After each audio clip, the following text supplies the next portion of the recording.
Hello दोस्तों, मैं सूरज यादव आपके अपने ही YouTube channel study mega point में आप लोगों का बहुत बहुत स्वागत करता हूं। दोस्तों, आज के सेशन में हम आप लोगों से बात करने वाले हैं electrical machine first. Dear students, आप लोगों का एक क्वेश्चन रहता है, सर इलेक्ट्रिकल मशीन को हम बहुत ही अच्छे वे में कैसे क्लियर करें। ठीक है, इलेक्ट्रिकल मशीन को हम कैसे क्लियर करें। सबसे ज़्यादा बैक लगने वाला जो सब्जेक्ट है दोस्तों, इलेक्ट्रिकल मशीन ही है, इलेक्ट्रिकल सेकेंड ईयर वालों के लिए। ठीक है, तो अब आप लोगों को किसी प्रकार का टेंशन नहीं लेना है कि हमारा बैक लगने वाला है, किसी प्रकार का टेंशन नहीं होगा दोस्तों। मैं आप लोगों से बता रहा हूं कि आप लोगों को जो काम दिया जाएगा उसको आप लोगों को मतलब डेली करना होगा। उससे पहले मैं आप लोगों से एक रिक्वेस्ट करूंगा कि अगर आप लोग चैनल पे नए हैं तो चैनल को सब्सक्राइब जरूर कर लेंगे और बेल आइकन को भी प्रेस कर लेंगे। ठीक है दोस्तों, चलिए हम आप लोगों से बात करने वाले हैं इलेक्ट्रिकल मशीन फर्स्ट जो है। इसमें इलेक्ट्रिकल सेकंड ईयर वालों के लिए यानी थर्ड सेमेस्टर के जो भी स्टूडेंट्स होंगे इस लेक्चर को आसानी वे में देख सकते हैं। उससे पहले दोस्तों आप लोगों से एक रिक्वेस्ट है कि अगर आप लोग अभी तक स्टडी मेगा पॉइंट के ऑफिशियल ऐप को प्ले स्टोर से डाउनलोड नहीं किया है तो उसे प्ले स्टोर से डाउनलोड करके उसमें चल रहे कोर्सेज में इलेक्ट्रिकल सेकेंड ईयर के कोर्सेज में जल्द ही ज्वाइन कर लेंगे। ठीक है दोस्तों, उसमें आप लोगों को इलेक्ट्रिकल मशीन मशीन यानी कहने की बात यह है कि जो भी आप लोगों का बैक सबसे ज़्यादा लगने वाला सब्जेक्ट होता है उसको आप लोगों को बहुत ही अच्छे वे में क्लियर कराया जाएगा। ठीक दोस्तों, चलिए अब बात करते हैं दोस्तों हम इसके आगे के जो चैप्टर्स होंगे उसको ध्यान रखेंगे। ठीक है, चैप्टर आप लोगों को क्या क्या पढ़ना है वो बातें आप लोगों को मशीन में जब इसका आप लोगों को दिया गया है, यानी सिलेबस तो आप लोगों को बता ही दिया गया है कि सिलेबस क्या क्या है, उसको आप लोगों ने देखा होगा। चैप्टर 1 की बात करते हैं दोस्तों। आप लोगों को मैंने बताया कि आप लोगों का जो बैक वाला सब्जेक्ट है दोस्तों ये मशीन है। ठीक, क्या है? मशीन है।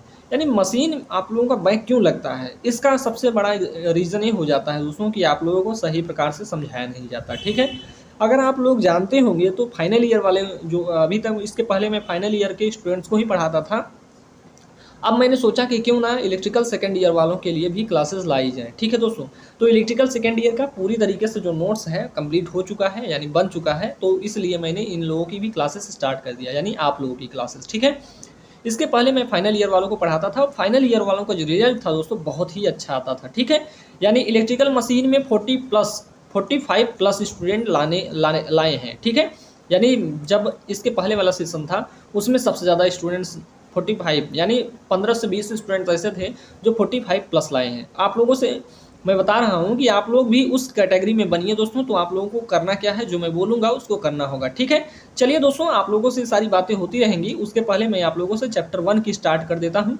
चैप्टर 1 है आप लोगों का इंट्रोडक्शन ऑफ इलेक्ट्रिकल मशीन। अब दोस्तों यहाँ पे बात किया जा रहा है इंट्रोडक्शन की, यानी यहाँ पे हम पहले परिचय को पढ़ेंगे। ठीक है, बात की जाएगी मशीन, तो मशीन आप लोगों को ध्यान रखना होगा मशीन होता क्या है। सबसे पहले हमारे दिमाग में आना चाहिए मशीन होता क्या है। तो मशीन आप लोगों ने कुछ इस प्रकार से देखा होगा दोस्तों कि जो घूमती होगी या कहीं स्थिर रखी होगी, वो क्या कर रही होगी, एक एनर्जी को दूसरे एनर्जी में कन्वर्ट कर रही होगी।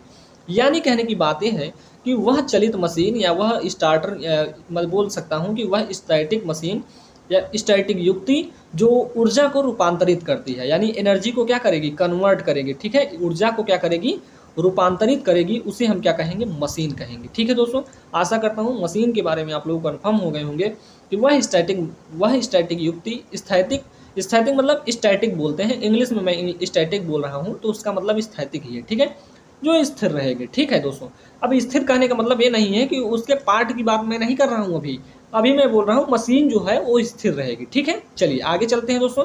मशीन का डेफिनेशन सभी स्टूडेंट को पता हो गया होगा दोस्तों। अब आप लोगों से मैं बोलूं कि मशीन कितने प्रकार की होती है तो आप लोग सिंपल वे में बोल दीजिएगा सर मशीन हमारी 2 प्रकार की होती है। कौन कौन सी सर? एक होता है जनरेटर, एक होता है मोटर।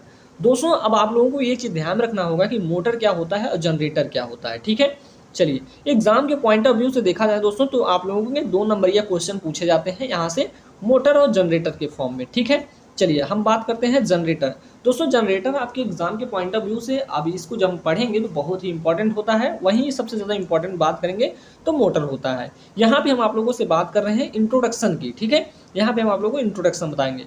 दोस्तों आप लोगों को ध्यान रखना होगा जनरेटर के बारे में आप लोगों को एक चीज़ पता होना चाहिए, जनरेटर का काम क्या होता है। ठीक है, आप लोगों ने अपने घरों में, आपके घर पे शादी विवाह मौसम आया होगा या फिर शादी विवाह किसी का हुआ होगा गांव में आपके, तो वहाँ पे जनरेटर का जरूर यूज किया जाता है। ठीक है, मान लीजिए लाइट कट गई भाई तो भगदड़ मच सकता है, या फिर कुछ और भी कर्मकांड हो सकते हैं। ठीक है, तो उन सारी चीज़ों से मतलब बचने के लिए बारात में जनरेटर भी लाया जाता है। तो जनरेटर का काम क्या होता है, ये क्या करता है, जब उसको चला देते हैं तो विद्युत सप्लाई को देने लगता है। कहने की बात यह है दोस्तों, यह यांत्रिक ऊर्जा को क्या करेगा, यह यांत्रिक ऊर्जा को वैद्युत ऊर्जा में कन्वर्ट करेगा। सबसे अच्छा बोला जाए जनरेटर को, तो इसका सिंपल लैंग्वेज में आप लोगों को डेफिनेशन इसी प्रकार से बताई जा सकती है कि जनरेटर एक ऐसी मशीन है, वैद्युत मशीन है, जो यांत्रिक ऊर्जा को वैद्युत ऊर्जा में क्या करती है, कन्वर्ट करती है। ठीक है, आशा करता हूं दोस्तों आप लोगों को ये पॉइंट्स जो हैं आप लोगों को क्लियर हो रहे होंगे।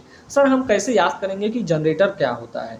दोस्तों आप लोगों को मैं बताऊं, अभी मैं जब सेकेंड ईयर में, थर्ड ईयर में था, तो मेरे सर थे, एक सर ने मुझे कॉपी दिया इलेक्ट्रिकल सेकंड ईयर वालों की कॉपी चेक करने के लिए कि सूरज बोले, सूरज आप थोड़ा चेक कर दो, देखो कितना अच्छा लिखा है। तो दोस्तों मैं आप लोगों से बता दूं कि वहाँ पे स्टूडेंट्स ऐसे थे जो जनरेटर के डेफिनेशन को भी नहीं जानते थे। ट्रांसफार्मर क्या होता है, ट्रांसफार्मर की जगह पे आप लोग उन स्टूडेंट्स ने मोटर को लिख दिया है। ठीक है, तो ये सारी चीज़ों को आप लोगों को ध्यान रखना है, आप लोगों को उस कैटेगरी में नहीं रहना है दोस्तों। आप लोगों को जाना है, क्लास को ज्वाइन करना है, क्लास ज्वाइन कर लेंगे आप लोग अपनी पूरी टेंशन को ही भुला दीजिएगा। ठीक है, क्लास जैसे ही ज्वाइन करेंगे पूरी जिम्मेदारी मेरी हो जाएगी। मशीन आप लोगों की इस प्रकार से क्लियर हो जाएगी कि आप लोगों को पता भी नहीं चलेगा। दोस्तों आप लोगों का जो क्लास है डिजिटल इलेक्ट्रॉनिक्स की क्लास, मतलब कि वहाँ पे चल रही है, डिजिटल इलेक्ट्रॉनिक की क्लास चल रही है। EIM सबसे यहाँ पे भी बहुत ज़्यादा, EIM में भी यहाँ पे मैं बोल दे रहा हूँ, चलिए यहाँ पे लिख देता हूँ ताकि आप लोगों को पता चले। मैं आप लोगों को कौन कौन से सब्जेक्ट पढ़ाऊंगा इसको भी बता दूँ। आप लोगों का पहला होगा मशीन, जो बैक लगने वाला सबसे ज़्यादा होता है। ठीक है, मशीन हो जाएगा।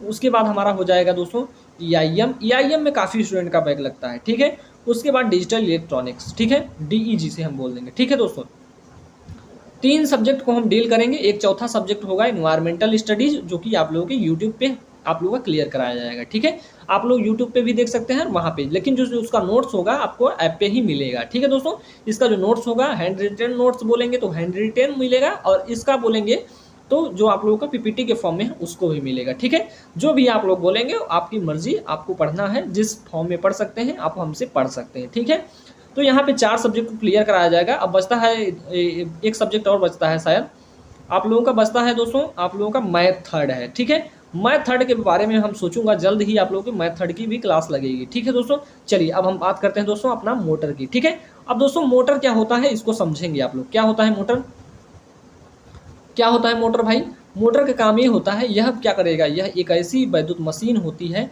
जो विद्युत ऊर्जा को किस में कन्वर्ट करेगी, यांत्रिक ऊर्जा में कन्वर्ट करेगी। आप लोगों ने अपने घरों में देखा होगा जो चारा काटने वाली मशीन होती है, तो दोस्तों उसको करना क्या होता है, मान लीजिए हमारी ये मशीन हो गई, इस मशीन में करते क्या है, यहाँ पे हमने सप्लाई दिया। ठीक है, अब हमने इसको स्थापित किया है, यहाँ से हमारा जो पुली पट्टा होगा सारी चीज़ों का अरेंजमेंट कर देते हैं हम, और अरेंजमेंट करने के बाद यहाँ से हमने सिंगल फेज की सप्लाई दिया और मोटर हमारी क्या करती है, रन करने लगती है। और यहाँ पे हमारी मशीन का चक्का होता है, यहाँ से मान लीजिए इस पर हम पट्टे को चढ़ा देते हैं। ठीक है, अभी पट्टे को चढ़ा देते हैं, यहाँ पे मशीन वशीन सही से बन जाएगी मेरी। ठीक है, अब इसका मतलब जब इसको सप्लाई देंगे तो ये काम करना कर देगा, यानी ये विद्युत ऊर्जा तो दिया इसको, लेकिन ये विद्युत ऊर्जा हमने इसको दिया, लेकिन ये किस काम में कर रहा है, यांत्रिक ऊर्जा जो हमारी मशीन है वो क्या कर रही है, चारे को काट रही है, यानी काट रही है, तो कौन सा काम हुआ, यांत्रिक काम हुआ। ठीक है, तो दोस्तों इस बात को आप लोगों को आशा करता हूँ कि इतनी सिंपल लैंग्वेज में समझाई जाएगी कि आप लोगों को कोई भी ऐसा पॉइंट्स नहीं होगा जो न समझ में आए। तो आप लोग बोल दीजिए, मोटर एक ऐसी युक्ति है जो यांत्रिक ऊर्जा को वैद्युत ऊर्जा में क्या करेगी, विद्युत ऊर्जा को यांत्रिक ऊर्जा में कन्वर्ट करेगी। कौन, मोटर। मोटर का काम क्या होगा, विद्युत ऊर्जा को यांत्रिक ऊर्जा में कन्वर्ट करेगा। ठीक है, यानी परिवर्तित करेगा।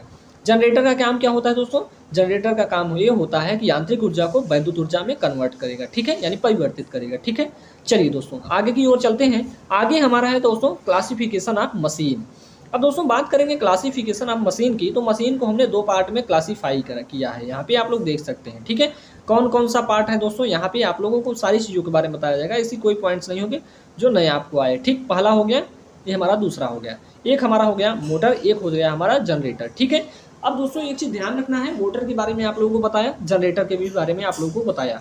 तो दोस्तों आप लोगों का मोटर जो होता है ये 2 प्रकार के होते हैं। ठीक है, कौन कौन से, एक हो जाएगा हमारा DC मोटर, एक हो जाएगा हमारा AC मोटर। ठीक है, अब दोस्तों यहाँ पे हम बात करते हैं, यहाँ पे हमारा जो DC जनरेटर होता है, जनरेटर जो होता है ये भी 2 प्रकार का होता है। एक हमारा DC जनरेटर हो जाएगा, एक हमारा AC जनरेटर हो जाएगा। ठीक है, तो जनरेटर भी कितने प्रकार के हो जाएंगे, 2 प्रकार के जनरेटर हो जाएंगे। ठीक है, DC generator and AC generator. ठीक है, तो आशा करता हूँ क्लासिफिकेशन भी आप लोगों को अच्छे वे में समझ में आया होगा। हमने क्या कहा, मशीन आप लोगों को दो प्रकार की हो जाएगी, एक हमारा मोटर हो जाएगा और एक हमारा जनरेटर हो जाएगा। ठीक है, हमने मोटर को दो पार्ट में डिवाइड किया, यानी किसके आधार पर डिवाइडेशन कर रहे हैं दोस्तों, सप्लाई के। एक दिख रहे हैं डीसी सप्लाई, एक हमारी एसी सप्लाई। इसी प्रकार जनरेटर में भी हम कर लेते हैं। ठीक है, चलिए आगे की ओर चलते हैं दोस्तों। अब आगे हमारा है डीसी मोटर। दोस्तों आप लोगों को एक चीज़ क्लियर होना चाहिए कि डीसी मोटर जो होता है ये तीन प्रकार का होता है। कौन कौन सा, डीसी सीरीज मोटर हो जाएगा, डीसी शंट मोटर हो जाएगा, डीसी कंपाउंड मोटर हो जाएगा। यानी मोटरें जो होंगी आप लोगों की तीन प्रकार की हो जाएंगी। ठीक है, अब दोस्तों एक चीज़ ध्यान रखना है, डीसी मोटर की बात किया तो डीसी मोटर कितनी प्रकार की हो जाएंगी, तीन प्रकार की। कौन कौन सी, डीसी सीरीज मोटर बोल दीजिए आप लोग, DC shunt motor, DC compound motor. दोस्तों इंट्रोडक्शन वाला पार्ट है, इसलिए मैं यहाँ पे डिटेल में बात नहीं करूँगा। आगे आप लोगों का जब चैप्टर स्टार्ट होगा, यानी चैप्टर 2 में आप लोग जैसे ही घुसेंगे वहाँ पे आप लोगों को सारी चीज़ें क्लियर होनी स्टार्ट हो जाएंगी। डीसी सीरीज मोटर के बारे में पता होगा, डीसी शंट मोटर के बारे में आप लोगों को पता हो जाएगा, डीसी कंपाउंड मोटर के बारे में आप लोगों को सारी चीज़ें क्लियर हो जाएंगी। अब दोस्तों यहाँ पे बात करते हैं DC compound motor. DC compound motor दो प्रकार का होता है दोस्तों, इसको ध्यान रखेंगे। एक लॉन्ग शंट कंपाउंड मोटर होता है, एक शॉर्ट शंट कंपाउंड मोटर होता है। ठीक है, तो डीसी कंपाउंड मोटर हमारे कितने प्रकार के हो जाएंगे, दो प्रकार के हो जाएंगे। ठीक दोस्तों, चलिए आगे की ओर चलें दोस्तों। अब बात करते हैं यहाँ पे हम डीसी मोटर के। ठीक है, एग्जाम के पॉइंट ऑफ व्यू से इंपॉर्टेंट है दोस्तों, इसको याद रखना होगा आप लोगों को। ठीक है, क्या है यहाँ पे डीसी मोटर, क्या है कि डीसी मोटर जो होता है फ्लेमिंग के बाएं हाथ के नियम पे क्या करता है, कार्य करता है। ठीक है, तो आप लोग जहाँ बैठे हैं वहीं बोल दीजिए कि डीसी मोटर जो है फ्लेमिंग के बाएं हाथ के नियम पर कार्य करता है। ठीक दोस्तों, ये बात आप लोगों को क्लियर होनी चाहिए। इसकी संरचना किसी जनरेटर के समान होती है, यानी जनरेटर की संरचना कि ये क्या होगा, समान होगा। डीसी मोटर की संरचना जो होगी वो डीसी जनरेटर के समान ही होगी, लेकिन ये हम बाहरी वाले पार्ट को बोलेंगे, अंदर नहीं देख सकते हम। ठीक है, यह काम क्या करेगा, विद्युत ऊर्जा को यांत्रिक ऊर्जा में परिवर्तित करेगा। जब भी मोटर की बात आएगी दोस्तों तो ये टर्म आप लोग जरूर लिखा करिए। ठीक है, कि विद्युत ऊर्जा को यांत्रिक ऊर्जा में परिवर्तित करता है। दोस्तों इसका एक ईएमएफ इक्वेशन होता है, वोल्टेज का इक्वेशन होता है, जिसे आप लोगों को याद रखना होगा। ठीक है, V = IA/RA + EB होता है। ठीक है दोस्तों, यहाँ पे थोड़ा अगर हम यहाँ पे क्या कर लें कि पक्षांतर वगैरह वगैरह करके क्या कर सकते हैं, ऐसा तो लिख सकते हैं कि EB बराबर लिखेंगे। जैसे हम EB बराबर यहाँ पे लिखूँ तो EB बराबर हमारा क्या हो जाएगा, तो EB बराबर हमारा हो जाएगा दोस्तों V - IA/RA। अब दोस्तों एक चीज़ ध्यान रखना है, EB क्या है, बैक ईएमएफ है, IA क्या है, आर्मेचर करंट है, RA क्या है, आर्मेचर धारा है, V क्या है, वोल्टेज सप्लाई है। ठीक है, अप्लाई वोल्टेज या मतलब जो हमने सप्लाई को वोल्टेज दिया है या सप्लाई वोल्टेज जो है वो है हमारा। ठीक है, अब दोस्तों यहाँ पे थोड़ा इसका फिगर भी बना देता हूँ ताकि आप लोगों को किसी प्रकार की प्रॉब्लम ना हो। मान लीजिए हमारा ये हो गया आर्मेचर। ठीक है, ये हमारा हो जाएगा आर्मेचर। अब दोस्तों यहाँ से आप लोगों को ध्यान रखना होगा, अभी आप आगे जैसे ही चलेंगे ना तो आप लोगों को सारी चीज़ें क्लियर होती चली जाएंगी। ठीक, यहाँ पे हमारा रजिस्टेंस होगा, यहाँ पे हमारी वोल्टेज सप्लाई होगी, इसको कनेक्ट कर देंगे, इसे हम RA बोलेंगे। क्या बोलेंगे, RA। यहाँ पे हमारा EB होगा, यहाँ पे जो आने वाली करंट होगी दोस्तों वो हमारी होगी IA। ठीक है, तो दोस्तों जब करंट आएगी तो क्या होगा, ये मोटर हो जाएगा। ठीक है, अगर यहाँ से करंट जाएगी तो क्या हो जाएगा, जनरेटर हो जाएगा। आशा करता हूँ ये बात आप लोगों को क्लियर हो गई होगी। ठीक है दोस्तों, चलिए यहाँ पे हम वोल्टेज सप्लाई को भी डिनोट कर सकते हैं। ठीक, चलिए ठीक है, तो आशा करता हूँ दोस्तों सारी चीज़ें आप लोग क्लियर हो गई होगी। क्या क्या चीज़ें हैं, मैंने बोला कि वोल्टेज सप्लाई आए, करंट अगर इधर आएगी तो हमारा मोटर होगा, करंट जाएगी तो जनरेटर होगा। ठीक है, अब ये सारी चीज़ें आप लोगों को क्लियर हो गई होगी। ठीक, चलिए आगे चले दोस्तों। आगे है EMF equation of DC motor. DC motor का दोस्तों ईएमएफ इक्वेशन आपके एग्जाम में आता है तो इसको लिखना होगा आप लोगों को दोस्तों। ठीक है, अब यहाँ पे क्या क्या चीज़ें हैं इसको समझ लेंगे कि यदि मोटर को V वोल्टेज यानी V वोल्टेज सप्लाई दें तो शाफ्ट पर एक टार्क उत्पन्न होता है। क्या उत्पन्न होता है, टार्क उत्पन्न होता है या टार्क उत्पन्न होगा। इससे मोटर इस टार्क की दिशा में क्या करता है, टार्क की दिशा में एक स्थिर गति यानी स्थिर गति पर घूमने लगती है, यानी एक कांस्टेंट स्पीड पे क्या करेगी, घूमने लगेगी। इसमें भी मैंने बोला कि इसमें फ्लेमिंग के बाएं हाथ के नियम से एक ईएमएफ उत्पन्न होता है। किसके, फ्लेमिंग के बाएं हाथ के नियम के अनुसार एक ईएमएफ उत्पन्न होगा जो आर्मेचर करंट का विरोध करेगा। किसका, आर्मेचर करंट मतलब IA का क्या करेगा, विरोध करेगा, जिसे हम क्या बोलेंगे, बैक ईएमएफ बोलेंगे। इस स्थिति में सेल्फ इंडक्टेंस का ईएमएफ जो होगा ये हमारा हो जाएगा LDI/dt हो जाएगा। क्या हो जाएगा, LDI/dt हो जाएगा। ठीक दोस्तों, अगर V = हमने आप लोगों को बताया क्या होता है, V = होता है, यहाँ पे मैं बोलूँ कि EB + IA/RA तो आप लोगों को दिक्कत नहीं होनी चाहिए। ठीक है, ये भी हमारा सही है। ठीक, बस इसका सीक्वेंस थोड़ा चेंज हो गया। अब दोस्तों यहाँ पे करना क्या है कि जहाँ पे हम ईवी जो है, सॉरी यहाँ पे जो हमारा यहाँ पे एक टर्म और जुड़ जाता है जो हमारा बैक ईएमएफ है, ठीक है। तो यहाँ पे जो है बैक ईएमएफ का फॉर्मूला लिखा है, ये आप लोगों का ईएमएफ जो है यहाँ पे ऐड हो जाता है। आई इक्वल टू क्या है, आई ए है, ये आप लोगों को क्लियर हो गया होगा। बी इक्वल टू क्या हो जाएगा दोस्तों, ये सारी चीज़ें टर्म आप लोगों को लिखी गई है।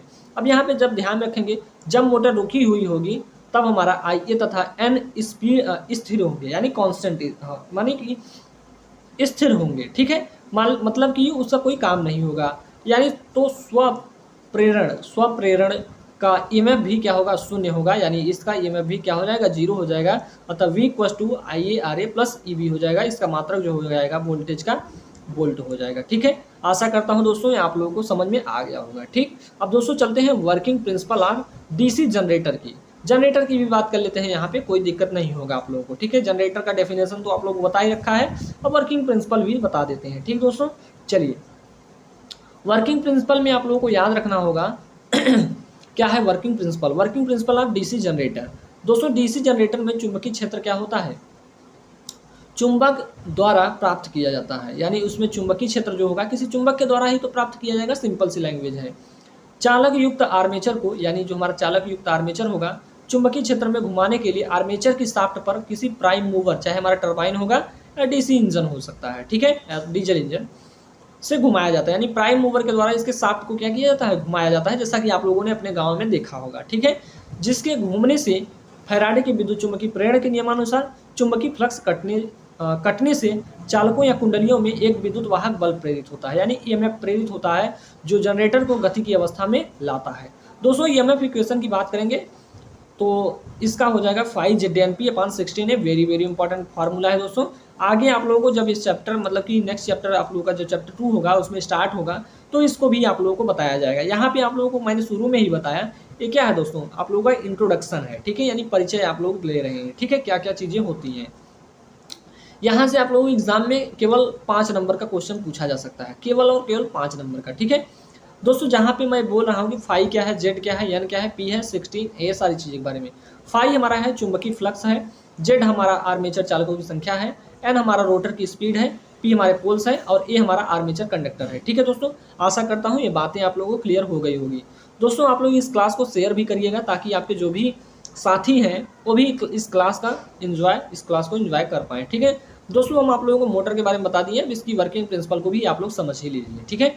Working principle of DC motor, ठीक है। यहाँ पे ध्यान रखेंगे कि जब चालक में धारा प्रवाहित करते हुए चुंबकीय क्षेत्र में रखा जाता है, यानी किसी कंडक्टर में धारा प्रवाहित किया जाए और उसे चुंबकीय क्षेत्र में रखा जाए, तो उस पर एक मैकेनिकल फोर्स क्या होता है, कार्य करता है, जिसे फ्लेमिंग के बाएं हाथ के नियम से ज्ञात किया जाता है। मैकेनिकल फोर्स की दिशा में चालक बल की दिशा में घूम जाता है, यानी जो कंडक्टर होगा वो बल की दिशा में क्या करने लगेगा, रोटेशन करने लगेगा, ठीक है, जिसे डीसी मोटर का कार्य या कार्य सिद्धांत बोलते हैं, ठीक दोस्तों। ये बात आप लोगों को क्लियर होगी, तो आप लोग इस को आप लोगों को समझना होगा और लिखना होगा, ठीक है। आप लोग एक बार लिखेंगे, उसके बाद एक बार पढ़ लेंगे, तो आप लोगों को ये चीज़ें क्लियर हो जाएंगी, ठीक है। मैंने सबसे पहले ही बोला कि ये आप लोगों का इंट्रोडक्शन लेक्चर है, ठीक है।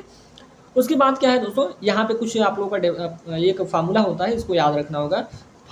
F equals to I V L क्या होता है, F equals to I V L होता है, इसका मात्रक न्यूटन हो जाएगा, ठीक है। यदि चालक की लंबाई L, चुंबकीय क्षेत्र की तीव्रता B तथा प्रवाहित धारा I हो, तो चालक द्वारा प्राप्त किया गया बल यानी फोर्स क्या हो जाएगा, आई वी एल हो जाएगा। मात्रक क्या हो जाएगा दोस्तों, आप लोग बोल देंगे न्यूटन, इसका मात्रक हो जाएगा, ठीक है दोस्तों। चलिए अब यहाँ पे हम बात करते हैं दोस्तों कि common feature of rotating electrical machine, यानी कोई हमारा रोटेटिंग मशीन है उसके कॉमन फीचर्स क्या क्या हो सकते हैं, उसको आप लोगों को यहाँ पे बताना है। पहला हमारा हो जाएगा कि डीसी मशीन को जनरेटर या मोटर की तरह कार्य किया जा सकता है, ठीक है, किसके तरह, डीसी मोटर तथा डीसी जनरेटर की तरह कार्य किया जा सकता है, ठीक भाई। चलिए अब हम बात करेंगे, दूसरा पॉइंट हमारा क्या होगा कि विद्युत मशीन में दो भाग होते हैं, एक हमारा स्टेटर होता है, एक हमारा रोटर होता है। तो आप लोग बोलेंगे कोई भी मशीन होगी, हम बात करेंगे मशीन, तो वहाँ पे उसके 2 पार्ट होंगे, स्टेटर होगा और एक रोटर होगा, ठीक है। ये नेक्स्ट पॉइंट हमारा तीसरा पॉइंट है हमारा कि विद्युत मशीन में 2 चुंबकीय फील्ड होंगे, ठीक है, 2 मैग्नेटिक फील्ड होंगे, ठीक है, एक हमारा स्टेटर का होगा, एक हमारा रोटर का होता है, ठीक है दोस्तों। चलिए फोर्थ पॉइंट की बात करते हैं कि विद्युत मशीन में इलेक्ट्रिकल और मैकेनिकल दोनों प्रणाली मौजूद होती है, ठीक है, जो चुंबकीय रूप में या चुंबकीय रूप से जुड़ी होती है। ठीक दोस्तों, ये बात आप लोगों को क्लियर होनी चाहिए।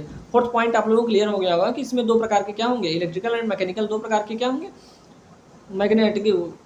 मैग्नेटिक फील्ड उत्पन्न होते हैं या फिर मैग्नेट बनते हैं। ठीक है, एक इलेक्ट्रिकल मैग्नेटिक फील्ड बनेगा, एक मैकेनिकल। ठीक है, इसमें दो प्रकार के टार्क भी लगते हैं, एक इलेक्ट्रिकल टार्क लगेगा, एक मैकेनिकल टार्क लगेगा। ठीक है दोस्तों, ये बातें आप लोगों को मैं जो बता रहा हूँ ये आप लोग आगे सारी चीज़ों को देखने को मिलेगा भी। ठीक है, चलिए फिफ्थ पॉइंट है दोस्तों यहाँ पे आप लोगों का कि जो विद्युत मशीन में धारा का आदान प्रदान स्टेटर तथा रोटर के माध्यम से होता है। तो दोस्तों बेसिक पार्ट जो था आप लोगों का कंप्लीटली यहाँ से खत्म हुआ। ठीक है, तो आप लोगों का बेसिक पार्ट जो था यहाँ से कंप्लीटली खत्म हुआ दोस्तों। अब हमारा चैप्टर 2 जो है, चैप्टर 2 जो की बात करेंगे यहाँ पे डीसी मोटर या डीसी मशीन की बात करेंगे। ठीक है, डीसी मोटर की बात करेंगे जो चैप्टर 2 होगा आप लोगों को, जैसा कि सिलेबस दिया गया चुका है तो उसको आप लोगों ने देखा होगा। डीसी मोटर की हम बात करेंगे चैप्टर 2 में। ठीक है, आशा करता हूं दोस्तों आप लोगों को यह लेक्चर पसंद आया होगा। अगर लेक्चर पसंद आया होगा तो अपने दोस्तों में शेयर जरूर करिएगा। ठीक है, और आप लोगों से रिक्वेस्ट है कि क्या करिए, स्टडी मेगा पॉइंट के ऑफिशियल ऐप को प्ले स्टोर से डाउनलोड कर लीजिए दोस्तों, ताकि आप लोगों की जो क्लासेस हैं बहुत ही अच्छे वे में जारी हो पाएँ। ठीक है, आप लोगों की क्लास जो है वो स्टार्ट हो चुकी है, ऐप पे आप लोगों की क्लासेस दी जा रही है। इसका पीडीएफ जो है ऐप पे मिलेगा और इसका इंपॉर्टेंट क्वेश्चन की सीरीज भी ऐप पे ही मिलेगी। ठीक है दोस्तों, दोनों चीज़ें आप लोगों को इस प्रकार से क्लियर करा दी जाएगी कि आप लोगों को पता ही नहीं चलेगा कि मेरा कब सेशन खत्म होगा। दोस्तों आप लोगों को जल्दी से जल्दी क्लास को ज्वाइन करना होगा ताकि आप लोगों की क्लासेस जो हैं आप लोगों को किसी भी प्रकार की प्रॉब्लम ना हो। ठीक, चलिए दोस्तों आज के लिए इतना ही रखते हैं, मिलते हैं आप लोगों को नेक्स्ट लेक्चर में, तब तक के लिए जय हिंद जय भारत।